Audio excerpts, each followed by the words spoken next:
अस्सलाम वालेकुम। इस वीडियो में हम क्वाड्रेटिक्स के लीनियर फैक्टर फाइंड करने का मेथड सीखेंगे रूटीन से हटके। आमतौर पे इस तरह के एक्सप्रेशन को फैक्टराइज करने के लिए जो मेथड यूज किया जाता है वो मिड टर्म ब्रेकिंग है, जो कि कुछ जो है।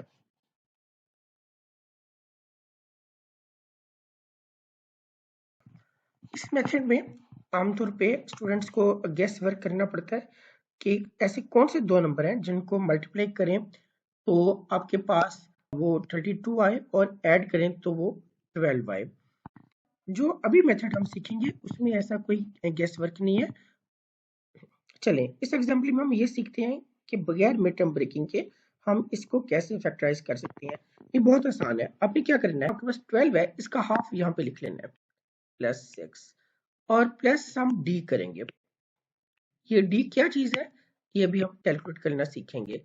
नेक्स्ट आपके पास यही कुछ आपने दोबारा लिखना है दूसरी ब्रैकेट में भी x प्लस 6 और माइनस डी। ये हमारे पास फैक्टर्स आ चुके हैं। अब हमें सिर्फ d की वैल्यू फाइंड करनी है और वो ऐसे आएगी।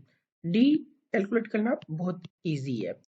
ये जो आपके पास 6 आया था इसका आपने स्क्वायर लेना है और वो स्क्वायर क्या होता है 36 माइनस, और ये जो आपके पास 32 है जो कांस्टेंट वैल्यू है, कांस्टेंट वैल्यू है वो आपने माइनस करनी है और इसका स्क्वायर रूट हम लेंगे। इसको जब आप सिंपलीफाई करेंगे तो आपके पास आंसर क्या आएगा, ये आपके पास आएगा 4 का अंडर रूट और जो कि 2 होता है। तो अब आपने करना क्या है, करना ये है कि अब आपने डी की वैल्यू यहाँ पे आपने सब्स्टिट्यूट करनी है। ये आपके पास आएगा x plus 6 plus 2 into x plus 6 और माइनस 2। इसको सिंपलीफाई करेंगे and you will get the answer. और वो क्या बनेंगे फैक्टर्स इसके, x प्लस ये दोनों टर्म्स ऐड होंगी तो ये आपके पास आ जाता है 8 और x, और ये दोनों टर्म्स सॉल्व करेंगे 6 माइनस 2 तो ये आ जाता है प्लस 4। मुझे उम्मीद है कि ये मेथड आपको इजी लगा होगा और कोई ज़रा भी मुश्किल नहीं है। इसमें हमने क्या किया है इस चीज़ को हम समझते हैं एक और एग्जाम्पल में। ये देखिए होता ये है कि ये जो b होता है उसको हम हाफ करते हैं और b क्या चीज़ होती है, जो मिड वाली टर्म है उसका कोफिशिएंट है, और इसमें हम ये वाला फार्मूला यूज कर रहे होते हैं। इनफैक्ट यहाँ पे b जो है वो मिड वाली टर्म का हाफ है और d जो है वो आप इस फार्मूले से कैलकुलेट कर सकते हैं। तो चलें देखते हैं इसमें क्या करना हमने।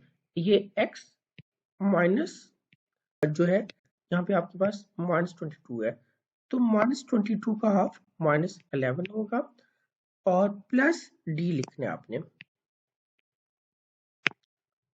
और यही दूसरी ब्रैकेट में भी यही कुछ आपने लिखना है x -11 और माइनस डी।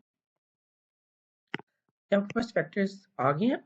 अभी आपके पास फैक्टर्स आ गए हैं और डी की वैल्यू कैसे कैलकुलेट करेंगे।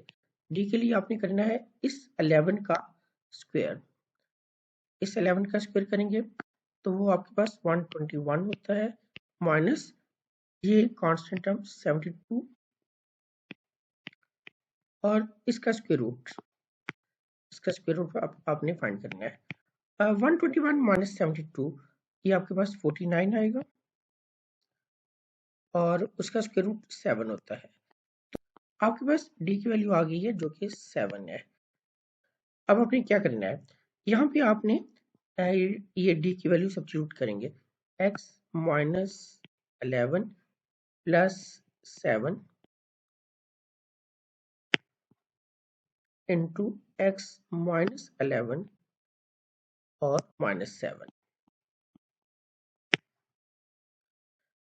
सिंपलीफाई करेंगे तो आपके पास फाइनल आंसर आ जाएगा। वो क्या आएंगे, x माइनस ये दो टर्म्स को सिंपलीफाई करेंगे -11 प्लस 7 क्या होता है, ये होता है -4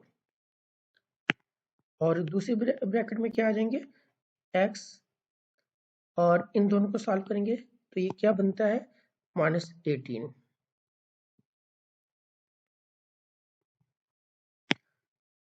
मुझे उम्मीद है कि मेथड आपने सीख लिया होगा। एक और एग्जांपल हम देखते हैं। इस एग्जांपल में हम देखेंगे कि अगर x का कोएफिशिएंट एक ऑड नंबर है तो क्या उसको भी इस मेथड से किया जा सकता है? हाँ बिल्कुल। उसके लिए ये आप एग्जांपल देख सकते हैं।